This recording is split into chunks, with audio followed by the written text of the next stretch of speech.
wow, they are trying to make you quit crypto, and that's not the smartest thing to do right now.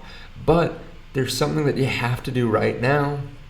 Otherwise, I'm gonna see another 100 posts on people quitting crypto. This is the last straw, stuff like that on Twitter. So be ready. Make sure you heed this advice. Make sure you do this now, because otherwise you will probably regret it. Before we get started though, I will talk about that right at the beginning of the video. There's other stuff that we have to cover though in the market, but I'm gonna talk about that right in the beginning of the video. If you don't mind, before that though, please hit subscribe. Turn on the bell notification so you can see future videos just like this as soon as I make them. Also, there's gonna be a link to Margex underneath the video. In case you wanna trade cryptocurrency, you can do it using leverage over on Margex. Now, this is just part of what you should do with your portfolio, or what you can do. This should not be your entire strategy during this crypto bull run, but this can be used to amplify returns. And with the link underneath the video, you do get a deposit fee bonus that can be used, or a deposit bonus that can be used towards fees. Now, we are at the Margex house. It's sponsored by Margex. We're here for token 2049. Let me know if you're going to be there down below in the comment section. Would love to meet some people. But let's take a look at what's happening right now. Trust Wallet advises Apple users to disable iMessage amid fears of zero-day exploit. This is something that shook me a bit, because I do use Trust Wallet. It's I'd say one of the more respected hot wallet solutions out there, Trust Wallet and MetaMask. And what was happening is insane. I haven't heard this before. Trust Wallet, a crypto wallet provider, has issued a warning for Apple users to disable iMessage based on credible intel about a zero-day exploit available on the dark web for $2 million, which would allow hackers to take control of users' iPhones without interaction needed. The alert was met with skepticism by some in the industry, questioning the credibility of the intel based on a screenshot shared by the firm's CEO, Ewan Chen, and stirring debate about causing unnecessary panic among users. Despite the controversy, Trust Wallet defended its warning, citing information from its security team and partners amidst broader concerns about cybersecurity in the blockchain industry and recent emergency security updates for Apple and similar vulnerabilities.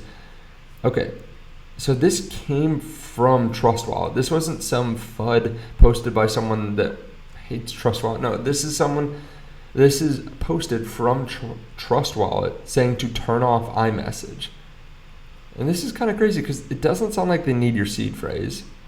Doesn't sound like they need access to your phone. All they need is this $2 million dark web exploit. And then apparently they can take control of iPhones through iMessage. Now, I saw this after traveling for 24 hours. I turned off iMessage right away. It's easy enough to turn off iMessage. I know in the States, though, a lot of people do use iMessage. It's the preferred app, not Telegram, not WhatsApp. So this will be something where people in the US are like, F this is the last thing I need, is to turn off all my messages. I can't go life without iMessage. People are going to say that and just quit from crypto in general. I would guard against that, because at times like this, it does seem like whales, bad actors, do anything possible to shake you out of your positions. They'll lie, they'll cheat, they'll steal, and then you panic sell at a local bottom or the bottom, and then they pick up more. They buy more. And this did come from Trust Wallet, but this does seem, I need to be careful, because it sounds like this could actually happen. But this does seem unrealistic. This is doing stuff that I've never heard is possible within crypto.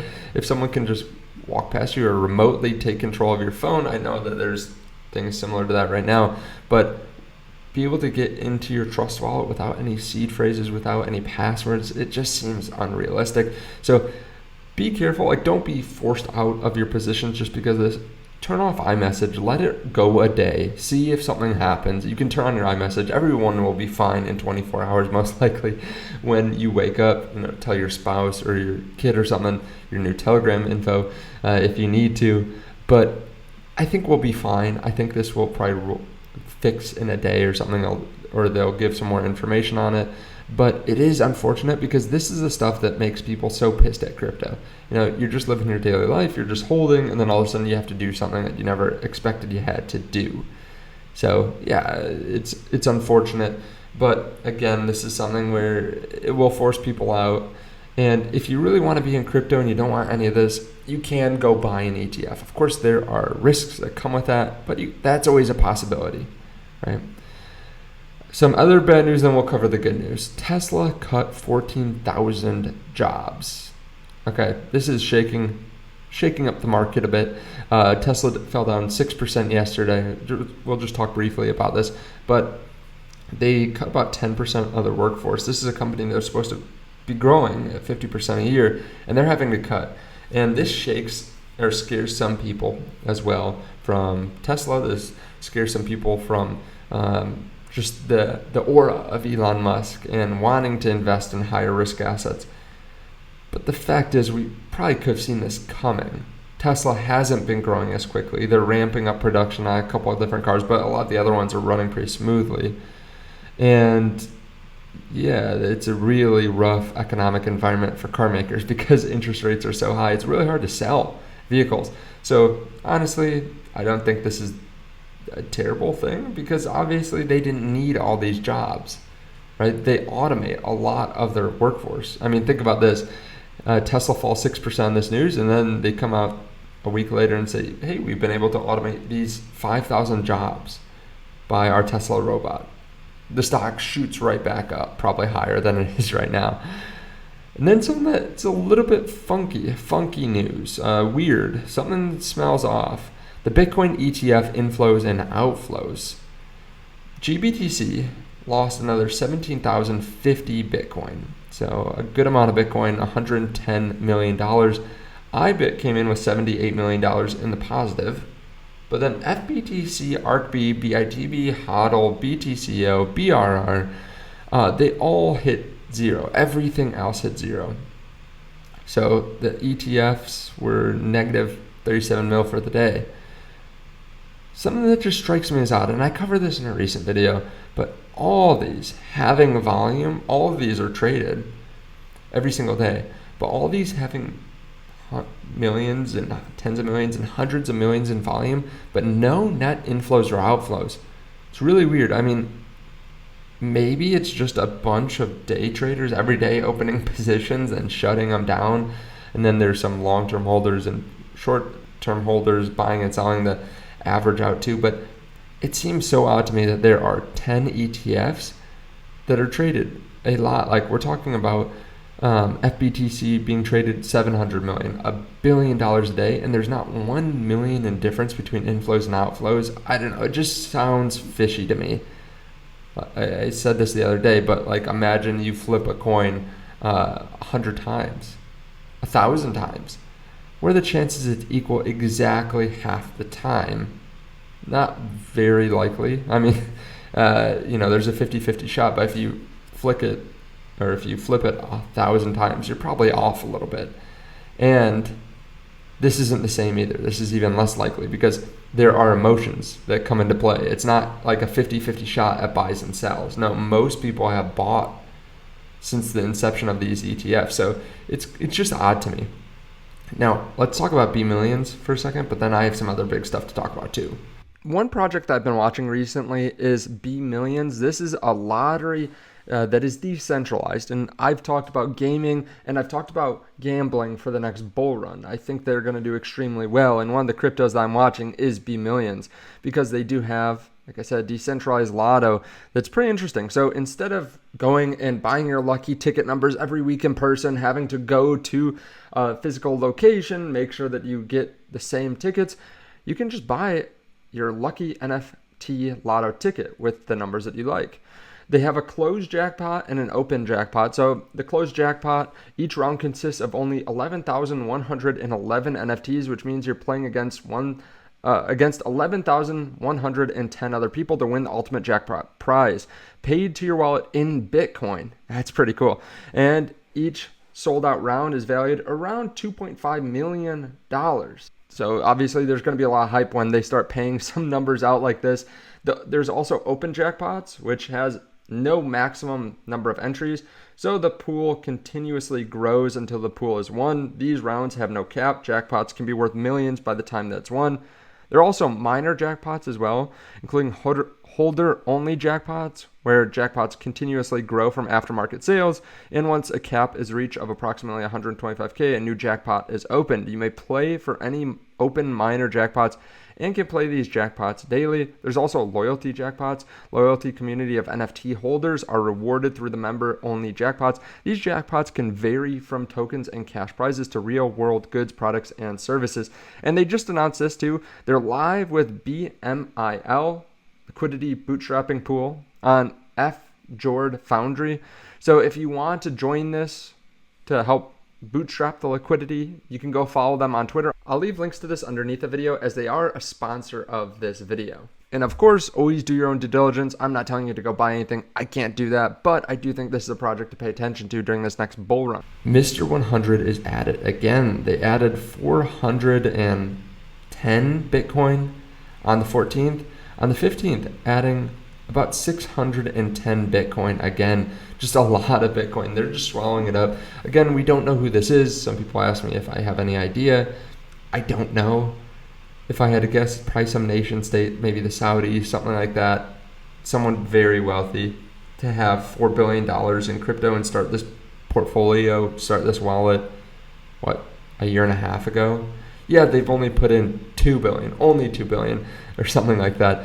But to have this kind of resolve, this kind of plan where you continue to invest. I mean, we're talking about investing a lot of money, tens of millions of dollars a day, even when you have billions already in the asset. There's someone that needs to get a big allocation to Bitcoin, I can tell you that. We do have some cryptos jumping up. Yesterday, Bitcoin didn't move up and then it fell back down, but Core DAO, something that I've talked about a handful of times on the channel, is up significantly, up 35% in the last day, and it went all the way up to 283.